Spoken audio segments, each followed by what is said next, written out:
એવી માહિતી આવશે એટલે તમને 25 થી 26 તારીખ સુધીમાં મળી જશે જે પણ હશે એ અત્યારથી કેટલાય વિદ્યાર્થીઓ કોલ કર્યા કરે છે વિષય વર્ગ શિક્ષકને એ સાહેબ કયા ચેપ્ટરની પરીક્ષા છે શું પૂછાશે કેવી રીતે લેવાશે પરીક્ષા આ બધું સરકાર વિચારી રહી છે શિક્ષકોએ અમારે વિચારવાનું નથી અમને તો જે રીતે સરકાર કે એ રીતે અમારે તમને શું કરવાની હોય છે માહિતી આપવાની હોય છે એટલે તમારે થોડો સમય રાહ જોવાની છે કે જે 2-4 દિવસ ઓકે પણ આપણે અત્યારે અભ્યાસક્રમ અગત્યનો છે જે 15મો પાઠ આપણો જે બાકી છે એ હું શરૂ કરી દઉં છું બરોબર કાલે કદાચ 10 બના ક્લાસમાં દીપકભાઈએ પર્સનલી તમને આર્થિક વિકાસ માટે સમજાવ્યું હતું જેટલા પણ વિદ્યાર્થીઓ 10 બના હશે એના માટે જ એમને લિંક મોકલીને હું અહીંયા જનરલ ભણાવું છું ABCD ક્લાસના જેટલા પણ વિદ્યાર્થીઓ આપણે અત્યારે હાજર છે એ બધાને આ પીરિયડ હું સમજાવું છું અને એ સીડી તમને 4 ક્લાસમાં પણ મળી જ જશે ચલો હવે પાઠની ટાઇટલ છે આર્થિક વિકાસ બરાબર આપણે ત્યાંથી શરૂઆત કરીએ કે ભાઈ આર્થિક વિકાસ આ પ્રકરણ જે તમે કહીએ તો આપણે અર્થશાસ્ત્ર તમે અગાઉના એકમોમાં આપણે જોયું તો પહેલા ઇતિહાસ આવે છે 1 થી 7 પ્રકરણ 8 થી 14 પ્રકરણ આપણા ભૂગોળના છે અને 15મું પ્રકરણ જે આર્થિક વિકાસ છે એ ઇકોનોમિક્સમાં છે બરાબર હવે અર્થતંત્ર અને અર્થશાસ્ત્ર એના વિશે સમજીએ તો જ આપણે આર્થિક વિકાસ સમજી શકીશું અહીંયા આપણે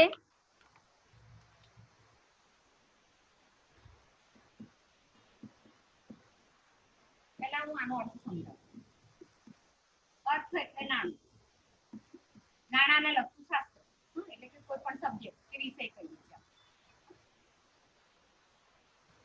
અહીંયા આપણે શાને લગતો વિકાસની વાત કરવાની છે આર્થિક વિકાસને લગતી વાત કરવાની એટલે કે નાણાંમાં થતો સતત વિકાસ એના વિશે વાત કરીશું પણ એ પહેલા આપણે સામાન્ય રીતે દરેક ઘરની પરિસ્થિતિ એને આર્થિક પરિસ્થિતિ કહીએ છીએ એના વિશે આપણે સમજીએ કે ભાઈ દરેક વિદ્યાર્થીની અથવા તો દરેક જણાના ઘરની જેવી પરિસ્થિતિનો સમજે તો આપણે કહીએ કે આપણા ભારત દેશની અંદર સમાજને આપણે જુદા જુદા વિભાગોમાં વહેંચ્યો છે જેને આપણે વર્ગ ભેદ પણ કહીએ છીએ સૌથી જે અમીર વર્ગ છે એને આપણે શ્રીમંત વર્ગ કહીશું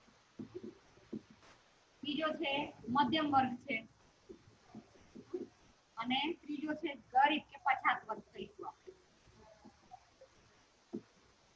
આપણે હવે શાના આધારે આપણે 3 ભાગ પાડ્યા આવા ફક્ત આર્થિક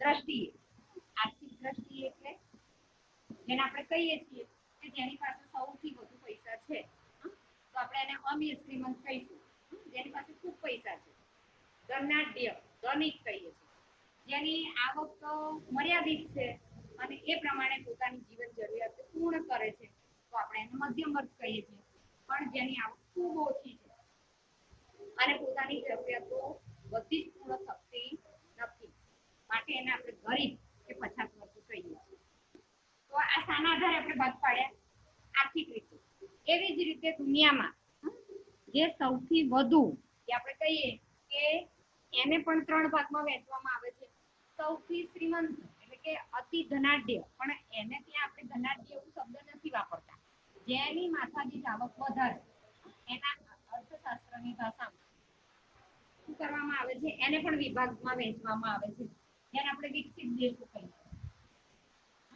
કે જેમની માથાદીઠ આવક કેવી છે વધુ છે જેની માથાદીઠ આવક આપણે અહીંયા વિકાસશીલ દેશમાં તમને સમજાવું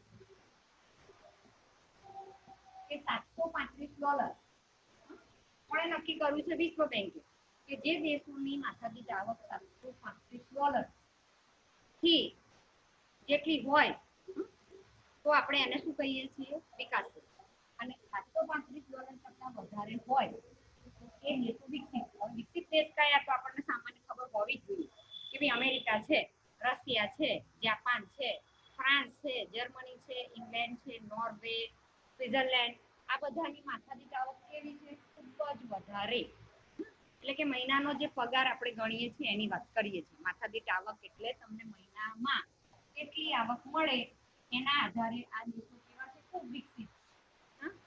માથાદીઠ આવક કેવી છે, આટલી છે, ઓકે, માટે એને વિકાસશીલ દેશ કહીએ છીએ. અને જે દેશો ની આના કરતા પણ ઓછી, તો આપણે એ કયા દેશો કહીશું, તો અવિકસિત દેશો કહીએ છીએ. કેમ? કેમ કે હજુ એમનો વિકાસ થયો નથી બધી જ રીતે. આપણી ભારતની ભાષામાં એને આપણે પછાત કહીએ. પણ પછાત શબ્દ અર્થશાસ્ત્રમાં કે લેવાતો નથી, માટે આને વિકસિત કયા, આને વિકાસશીલ કયા, તો આને અવિકસિત કયા. આ ભાગ પણ શાના આધારે પડ્યા? માથાદીઠ આવક, આવકના જ આધારે.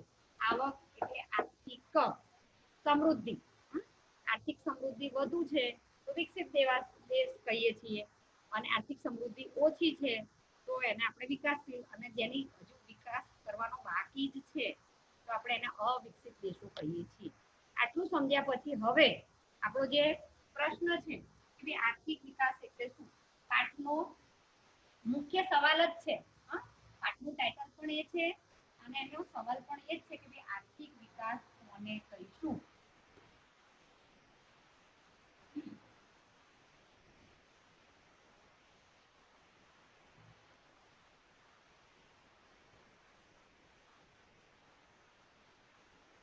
હવે અહીંયા તમારે 3 મુદ્દા યાદ રાખવાના છે. આર્થિક વિકાસ માટે સૌથી પહેલા એની જે સંકલ્પના છે એમાં સૌથી પહેલા આપણે એવું કહીશું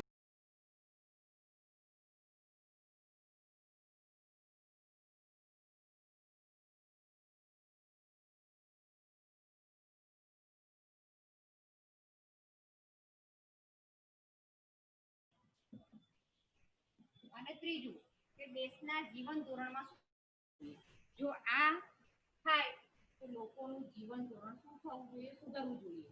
માટે લોકોના જીવન ધોરણમાં સુધારો થવો.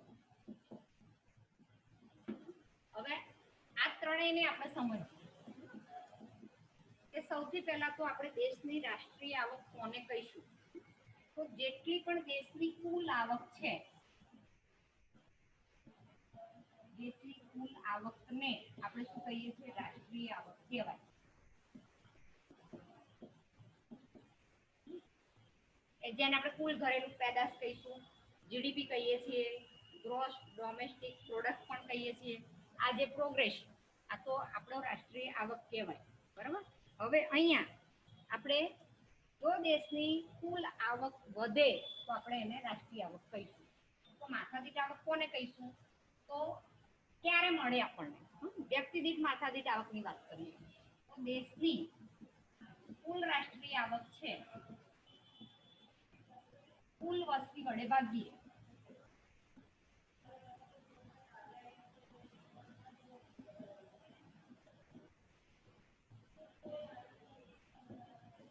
મળતો 8 અથવા તો સરેરાશ 8 કહીશું. તો આપણે આને આ રીતે પણ લખી શકીએ, રાષ્ટ્રીય આવક ભાગ્યા દેશની કુલ વસ્તી બરાબર માથાદીઠ આવક. આવું આપણે કહી શકીએ. હવે આપણે ત્રીજો મુદ્દો છે કે જીવન ધોરણ, કે લોકોના જીવન ધોરણમાં સુધારો થવો. તો જીવન ધોરણ પહેલા તો કોને કહેવાય એ સમજવું જોઈએ કે લોકોનું જીવન ધોરણ.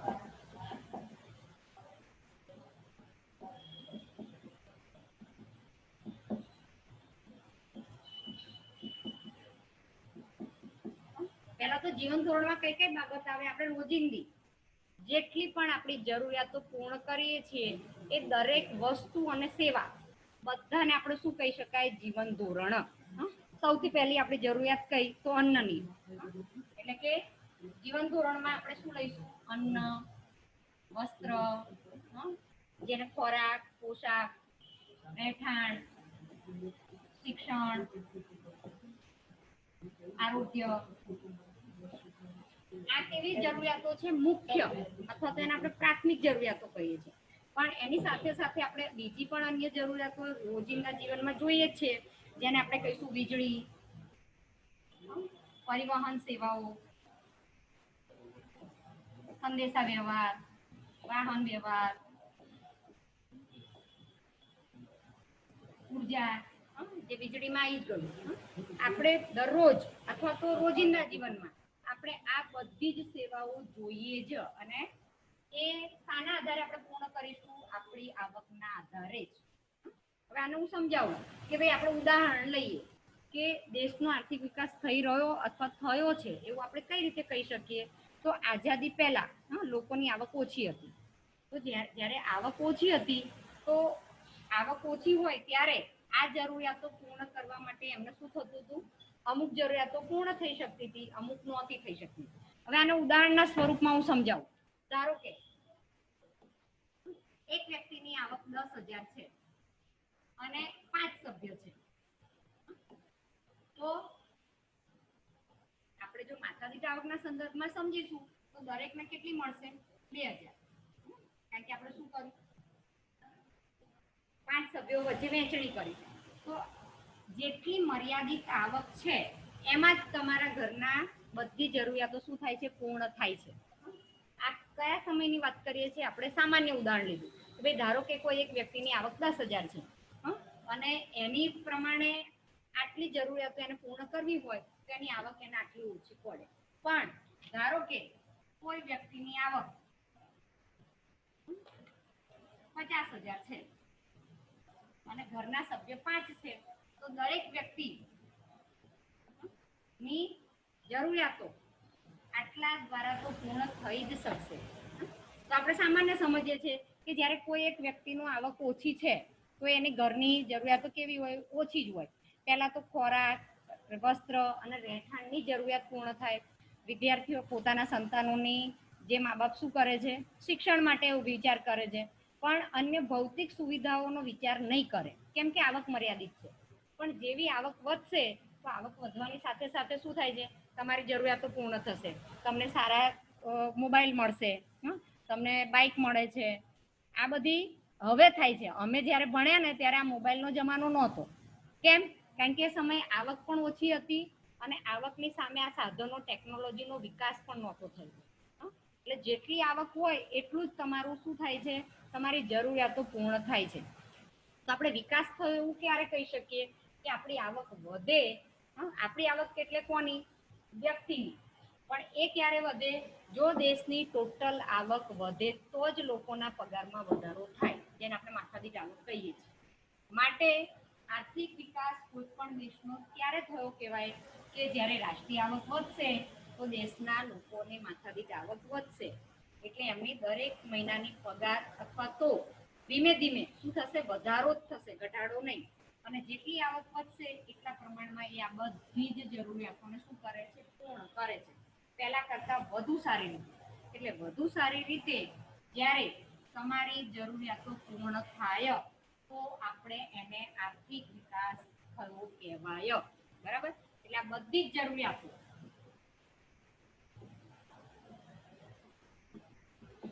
શું થાય છે? અગાઉ કરતા વધુ સારી રીતે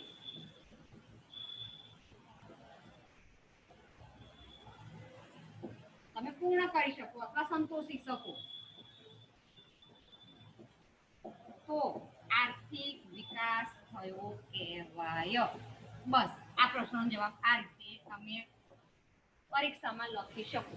બરોબર? અને હું તમને ફોટો પાડીને એને શેર કરી દઉં છું.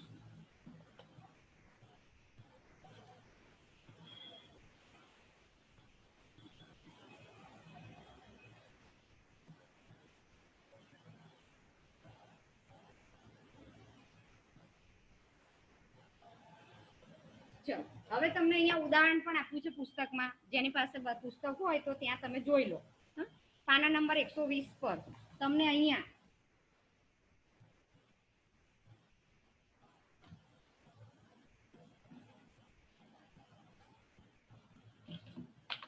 ભારતની રાષ્ટ્રીય આવક એવું લખેલું છે. હવે આપણે વિકાસ થયો એવું કઈ રીતે કહી શકીએ? દેશના વિકાસની વાત છે કે ભારતની રાષ્ટ્રીય આવક, જેને આપણે જીડીપી કહ્યું, જે મેં તમને જીડીપી નો મતલબ સમજાવ્યો કે ગ્રોસ ડોમેસ્ટિક પ્રોડક્ટ, જે 2011 અને 12 કેટલી હતી? તો 87,36,039 કરોડ રૂપિયા હતી, જે 2015 અને 16 વધીને 1,35,67,192 કરોડ રૂપિયા થઈ હતી. આ આંકડાના આધારે આપણે જોઈ શકીએ છીએ કે આપણા દેશનો આર્થિક વિકાસ થયો છે. બરાબર. હવે એના પછીનો બીજો સવાલ છે કે આર્થિક વિકાસ અને આર્થિક વૃદ્ધિ આપણે કોને કહીશું? તો એનો તફાવત તમને પુસ્તકમાં 3 મુદ્દા સાથે આપેલો છે, પણ હું તમને એકદમ સરળ અન્ય મુદ્દાઓ સાથે સમજાવું છું કે આર્થિક વિકાસ કોને કહીશું અને આર્થિક વૃદ્ધિ કોને કહીશું. જો તમે વિકાસ સમજી ગયા, આર્થિક વિકાસ કોને કહેવાય, આ પ્રશ્નનો સવાલ છે અને આ એનો જવાબ છે. હવે આપણે સમજીએ આર્થિક વિકાસ કોને કહીશું અને આર્થિક વૃદ્ધિ કોને કહીશું. એટલે બંનેનો તફાવત સમજવાનો.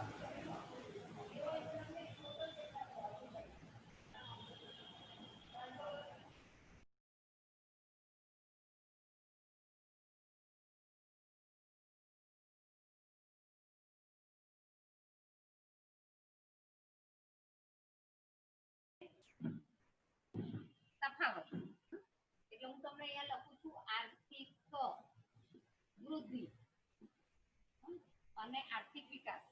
આપણે બંને સાથે સમજીશું. એટલે એક મુદ્દો હું તમને આર્થિક વૃદ્ધિનો સમજાવીશ તો સામે આર્થિક વિકાસ કોને કહેવાય એ પણ સમજાય. બરોબર.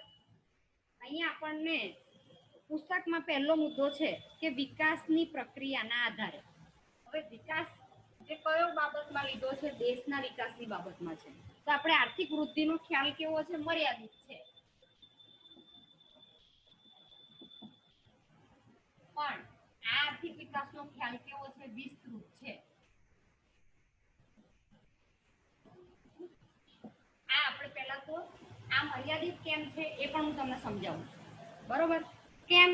તો આર્થિક વિકાસ એ ગુણાત્મક છે, તમને એવું લખેલું છે, અને આર્થિક વૃદ્ધિ એ પરિણાત્મક છે. બીજો મુદ્દો એવું લખ્યું છે કે આર્થિક વૃદ્ધિ એ પરિણાત્મક છે. પરિણામ બતાવે. હવે હું તમને હમણાં બધું જ સમજાવું. જ્યારે અહીંયા શું કહ્યું છે કે આર્થિક વિકાસને આપણે શું કહીએ છીએ? ગુણાત્મક. બરાબર. ચલો હવે અહીં તમને સમજાવું કે મર્યાદિત કેમ છે. તો ઉત્પાદનમાં થતો વધારો જ, કોઈ પણ ઉત્પાદનમાં થતો વધારો અને વધારાનું પ્રમાણ.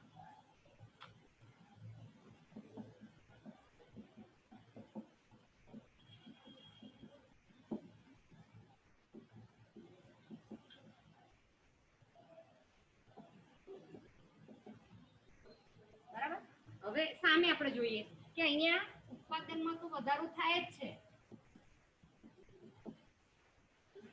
ઉત્પાદનમાં વધારાની સાથે એને વૃદ્ધિ શબ્દ વાપરીએ છીએ. પણ સાથે સાથે શું થશે? તો ત્યાં ઉત્પાદનના વહેંચણીની રીત